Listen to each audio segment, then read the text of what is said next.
একটি পাথরের স্তম্ভ যার বয়স 2300 বছরেরও বেশি। অসংখ্য সাম্রাজ্য ধ্বংস হয়েছে, রাজারা হারিয়ে গেছেন, কিন্তু এই স্তম্ভ আজও মাথা উঁচু করে দাঁড়িয়ে আছে। প্রশ্ন হলো, কে তৈরি করেছিলেন এইটি, কেন তৈরি করেছিলেন, আর কেন আজও ভারতের অন্যতম গুরুত্বপূর্ণ জাতীয় প্রতীক এই অশোক স্তম্ভ। এমনকি রহস্য লুকিয়ে আছে এই 4টি সিংহের মধ্যে, যা কোটি কোটি মানুষ প্রতিদিন দেখে, কিন্তু খুব কম মানুষই এর প্রকৃত ইতিহাস জানে।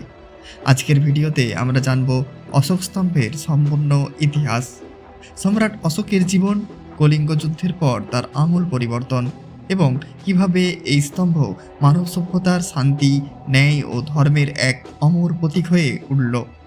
তাই ভিডিওটি শেষ পর্যন্ত দেখুন, কারণ শেষের তথ্যটি আপনাকে সত্যিই অবাক করবে। আজ আমরা কথা বলবো এমন এক ঐতিহাসিক নিদর্শন নিয়ে, যা শুধু একটি পাথরের স্তম্ভ নয়, এটি একটি যুগের সাক্ষী, একটি সাম্রাজ্যের পরিচয় এবং শান্তির এক অমর বার্তা। অশোক স্তম্ভের ইতিহাস জানতে হলে আমাদের প্রায় 2300 বছর আগে ফিরে যেতে হবে। তখন ভারতীয় উপমহাদেশে শাসন করছিল মৌর্য সাম্রাজ্য।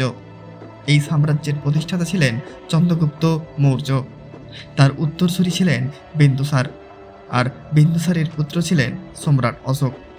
প্রথম জীবনের অশোককে ইতিহাস কঠোর, সাহসী এবং শক্তিশালী শাসক হিসাবে বর্ণনা করা হয়েছে। তিনি সাম্রাজ্য বিস্তারে বিশ্বাস করতেন। বহু যুদ্ধের মাধ্যমে তিনি তার ক্ষমতা বাড়িয়েছিলেন, কিন্তু তার জীবনের সবচেয়ে বড় মোড় আসে কলিঙ্গ যুদ্ধের পর। খ্রিস্টপূর্ব 261 সালের দিকে মৌর্য সাম্রাজ্য কলিঙ্গ রাজ্যের বিরুদ্ধে এক ভয়াবহ যুদ্ধ পরিচালনা করে। এই যুদ্ধে লক্ষাধিক মানুষ নিহত ও আহত হন, অসংখ্য পরিবার ধ্বংস হয়ে যায়। যুদ্ধক্ষেত্রে ছড়িয়ে থাকা মৃতদেহ, আহত মানুষের আর্তনাদ এবং ধ্বংসস্তূপ দেখে সম্রাট অশোক গভীরভাবে অনুতপ্ত হন। সেই দিনই তার জীবনের দৃষ্টিভঙ্গি বদলে যায়। তিনি বুঝতে পারেন, তলোয়ারের জয়ে সাম্রাজ্য বড় হতে পারে, কিন্তু মানুষের হৃদয় জয় করা যায় না। এরপর তিনি যুদ্ধের পথ ছেড়ে শান্তি, ন্যায় ও মানবতার পথে অগ্রসর হন। তিনি বৌদ্ধ ধর্মের আদর্শ গ্রহণ করেন এবং সিদ্ধান্ত নেন যে তার সাম্রাজ্যের মানুষের কাছে নৈতিক শিক্ষা, সহনশীলতা, ধর্মীয় সম্প্রীতি এবং মানবিক মূল্যবোধ পৌঁছে দিতে হবে। সেই উদ্দেশ্যে নির্মিত হতে শুরু করে বিখ্যাত অশোক স্তম্ভ। এই স্তম্ভগুলো শুধু স্মৃতিস্তম্ভ ছিল না, এগুলো ছিল জনগণের জন্য সম্রাটের বার্তা। স্তম্ভের গায়ে উৎকীর্ণ থাকত শিলালিপি, যেখানে লেখা থাকত নৈতিক জীবন, প্রাণীর প্রতি দয়া, ধর্মীয় সহিষ্ণুতা, সৎ প্রশাসন এবং মানুষের কল্যাণের কথা। ভারত, নেপাল, পাকিস্তান ও বাংলাদেশের কিছু অঞ্চলে একসময় অশোকের নির্মিত বহু স্তম্ভ ছিল। ইতিহাসবিদদের মতে তিনি প্রায় 30 থেকে 40টি স্তম্ভ নির্মাণ করেছিলেন। যদিও আজ সবগুলো অক্ষত অবস্থায় নেই, তবুও যে কয়টি টিকে আছে সেগুলো আজও প্রাচীন ভারতীয় স্থাপত্য ও শিল্পকলার অসাধারণ নিদর্শন হিসাবে বিবেচিত হয়। সবচেয়ে বিখ্যাত অশোক স্তম্ভটি উত্তরপ্রদেশের সারনাথে অবস্থিত। এখানেই বুদ্ধ তার প্রথম ধর্ম উপদেশ দিয়েছিলেন। সেই স্মৃতিকে অমর করে রাখতে সম্রাট অশোক এখানে একটি অনন্য স্তম্ভ নির্মাণ করেন, যার শীর্ষে রয়েছে 4টি সিংহ, যারা চারিদিকে মুখ করে দাঁড়িয়ে আছে। এই 4 সিংহ শক্তি, সাহস, আত্মবিশ্বাস এবং ন্যায়ের প্রতীক হিসাবে পরিচিত। আজকের ভারতের জাতীয় প্রতীকও এই সারনাথের সিংহস্তম্ভ থেকেই গ্রহণ করা হয়। সরকারি নথি, মুদ্রা, আদালতের প্রতীক এবং বিভিন্ন সরকারি প্রতিষ্ঠানে যে 4 সিংহের প্রতীক দেখা যায়, সেটির উৎস এই অশোক স্তম্ভ। কিন্তু প্রশ্ন হলো, কিভাবে প্রায় 50 টন ওজনের একখণ্ড পাথর কেটে এত নিখুঁত স্তম্ভ তৈরি করা হয়েছিল? কোনো প্রযুক্তি ব্যবহার করা হয়েছিল? আর এত শতাব্দী পরে কেন এর সৌন্দর্য অটুট? ভাবুন তো, আজ থেকে প্রায় 2300 বছর আগে না ছিল আধুনিক ক্রেন, না ছিল বিদ্যুৎ চালিত যন্ত্র, না ছিল বিশাল ট্র্যাক, তবুও 40 থেকে 50 টন ওজনের বিশাল পাথর কেটে, ঘষে, পালিশ করে শত শত কিলোমিটার দূরে নিয়ে গিয়ে সোজা দাঁড় করিয়ে হয়েছিল। এটি নিঃসন্দেহে সেই যুগের প্রকৌশল দক্ষতার এক অসাধারণ উদাহরণ। ইতিহাসবিদদের মতে অশোক স্তম্ভের অধিকাংশ পাথর উত্তর ভারতের চুনার অঞ্চলে উৎকৃষ্ট বেলে পাথর থেকে আনা। এই পাথর ছিল মজবুত, টেকসই এবং পালিশ করলে আয়নার মতো চকচক করত। আজও বহু স্তম্ভে সেই মসৃণ পালিশের ছাপ দেখা যায়। প্রতিটি স্তম্ভ সাধারণত একটি মাত্র বিশাল পাথর কেটে তৈরি করা হয়, অর্থাৎ আলাদা আলাদা অংশ জোড়া লাগিয়ে নয়, বরং একখণ্ড পাথর খোদাই করে পুরো স্তম্ভ বানানো হতো। এ ধরনের নির্মাণ সেই সময়ে অত্যন্ত কঠিন ছিল। কারিগররা প্রথমে পাথরকে গোলাকার আকার দিতেন, তারপর দীর্ঘ সময় ধরে ঘষে একেবারে মসৃণ করতেন। এরপর উপরের অংশে তৈরি করা হতো দৃষ্টিনন্দন অলঙ্করণ ও প্রাণীর মূর্তি। সবচেয়ে বিখ্যাত হলো সারনাথের 4 সিংহ। 4টি সিংহ চারিদিকে মুখ করে দাঁড়িয়ে আছে। অনেকের গবেষকের মতে এটি চারদিকে সত্য, ন্যায় ও ধর্মের বার্তা ছড়িয়ে পড়ার প্রতীক। সিংহের নিচে রয়েছে একটি গোলাকার ভিত্তি, সেখানে খোদাই করা রয়েছে 4টি প্রাণী: হাতি, ষাঁড়, ঘোড়া ও সিংহ। এদের মাঝে রয়েছে 24টি কাঁটাযুক্ত ধর্মচক্র। এই 24 কাঁটার ধর্মচক্রই আজ ভারতের জাতীয় পতাকার মাঝখানে স্থান পেয়েছে, যা অশোক চক্র নামে পরিচিত। এটি ন্যায়, গতি, কর্ম, অগ্রগতি এবং জীবনের অবিরাম চলার প্রতীক। ইতিহাসবিদদের মতে হাতি বুদ্ধির জন্মের পূর্ব লক্ষণকে, ঘোড়া বুদ্ধের গৃহত্যাগকে, ষাঁড় শক্তি এবং স্থিরতাকে এবং সিংহ বুদ্ধের ধর্মপ্রচারের শক্তিশালী কণ্ঠকে নির্দেশ করতে পারে। যদিও এ বিষয়ে বিভিন্ন মত রয়েছে। অশোক স্তম্ভের আরেকটি গুরুত্বপূর্ণ দিক হল এর শিলালিপি। সম্রাট অশোক তার নির্দেশ, উপদেশ ও নৈতিক শিক্ষা সাধারণ মানুষের কাছে পৌঁছে দিতে স্তম্ভের গায়ে লেখা খোদাই করতেন। এই লেখাগুলো মূলত ব্রাহ্মী লিপিতে এবং প্রাকৃত ভাষায় লেখা হয়েছিল। সাম্রাজ্যের বিভিন্ন অঞ্চলে মানুষের ভাষা অনুযায়ী কিছু শিলালিপি খরষ্টি, গ্রিক এবং আরামাইক ভাষাতেও লেখা হয়েছিল। এর মাধ্যমে বোঝা যায় অশোক তার সাম্রাজ্যের বিভিন্ন জনগোষ্ঠীর সঙ্গে যোগাযোগ রাখতে কতটা সচেতন ছিলেন। শিলালিপিগুলোর মূল বিষয় ছিল অহিংসা, সত্যবাদিতা, পিতামাতার প্রতি শ্রদ্ধা, সকল ধর্মের প্রতি সম্মান, প্রাণীদের প্রতি দয়া, ন্যায় বিচার এবং প্রজাদের কল্যাণ। তিনি শুধু উপদেশই দেননি, বাস্তব কাজও করেছিলেন। তার শাসন আমলে রাস্তার পাশে গাছ লাগানো, কূপ খনন, বিশ্রামগার নির্মাণ, মানুষ ও পশুর চিকিৎসার ব্যবস্থা এবং জনকল্যাণমূলক নানান উদ্যোগ নেওয়া হয়েছিল। এই কারণেই ইতিহাসে সম্রাট অশোককে শুধু একজন বিজয়ী রাজা নয়, বরং একজন মানবিক শাসক হিসাবে স্মরণ করা হয়।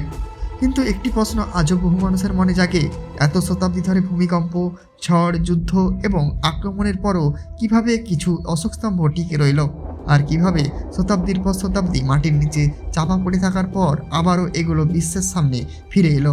শতাব্দীর পর শতাব্দী ধরে বহু অশোক স্তম্ভ মাটির নিচে চাপা পড়ে যায়। কিছু ভেঙে যায়, কিছু অন্য নির্মাণে ব্যবহার করা হয়, আবার কিছু জঙ্গলের মধ্যে লুকিয়ে থাকে। মানুষ স্তম্ভগুলো দেখলে অনেকেই জানতো না এগুলো কে নির্মাণ করেছিলেন। 19বিংশ শতাব্দীতে ব্রিটিশ আমলে ভারত জুড়ে প্রত্নতাত্ত্বিক অনুসন্ধান শুরু হলে পরিস্থিতি বদলাতে থাকে। বিভিন্ন স্থানে ছড়িয়ে থাকা প্রাচীন স্তম্ভ, শিলালিপি ও ধ্বংসাবশেষের নিয়ে গবেষণা শুরু হয়। সবচেয়ে বড় সমস্যা ছিল স্তম্ভের গায়ে লেখা কেউ পড়তে পারছিল না, কারণ ব্রাহ্মী লিপিগুলো প্রায় বিস্তৃত হয়ে গেছিল। 1837 সালে ব্রিটিশ গবেষক জেমস প্রিন্সেপ বহু বছরের অধ্যাবসায়ে ব্রাহ্মী লিপির পাঠোদ্ধার করতে সক্ষম হন। এই আবিষ্কার ভারতীয় ইতিহাস গবেষণায় এক যুগান্তরকারী ঘটনা হয়ে ওঠে। যখন শিলালিপির লেখাপড়া সম্ভব হলো, তখন জানা গেল এসব স্তম্ভের নির্মাতা ছিলেন সম্রাট অশোক। শিলালিপিতে তিনি নিজেকে দেবান্নাস্পি ও প্রিয়দর্শী নামে উল্লেখ করেছেন, যার অর্থ দেবতাদের প্রিয়, সবার প্রিয় দর্শন রাজা। এদের একের পর এক নতুন তথ্য সামনে আসে।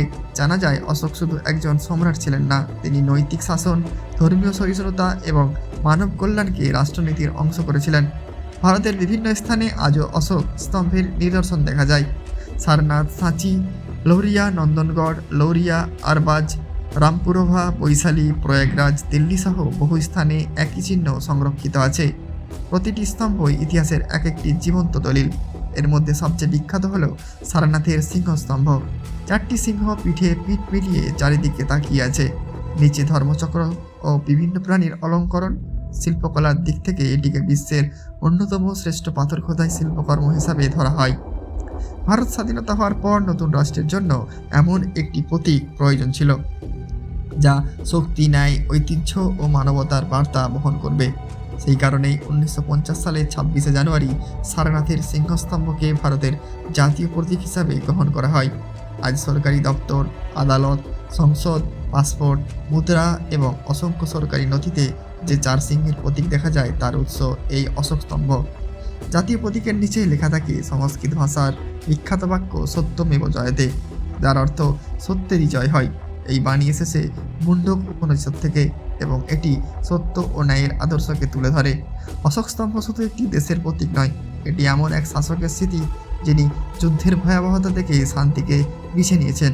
তার বার্তা ছিল মানুষকে ভয় দিয়ে নয়, ন্যায়, দয়া ও নৈতিকতার মাধ্যমে জয় করতে হবে। আজও বিশ্বের বিভিন্ন দেশের ইতিহাসবিদ, প্রত্নতাত্ত্বিক এবং পর্যটক অশোক স্তম্ভ দেখতে আসেন, কারণ এটি প্রমাণ করে একজন শাসকের প্রকৃত শক্তি কেবল সেনাবাহিনীতে নয়, তার আদর্শেও নিহিত থাকতে পারে। কিন্তু অশোক স্তম্ভ নিয়ে এখনও কিছু অজানা রহস্য রয়েছে। যা কতগুলো স্তম্ভ সত্যিই নির্মিত হয়েছিল, সবগুলোর অবস্থান কি জানা গেছে, আর এমন কি বৈশিষ্ট্য আছে যা এগুলোকে বিশ্বের অন্যতম সেরা প্রাচীন স্থাপত্য নিদর্শনের মর্যাদা দিয়েছে। ইতিহাসবিদদের মতে সম্রাট অশোক তার বিশাল সাম্রাজ্যের বিভিন্ন স্থানে প্রায় 30 থেকে 40টি স্তম্ভ নির্মাণ করেছিলেন।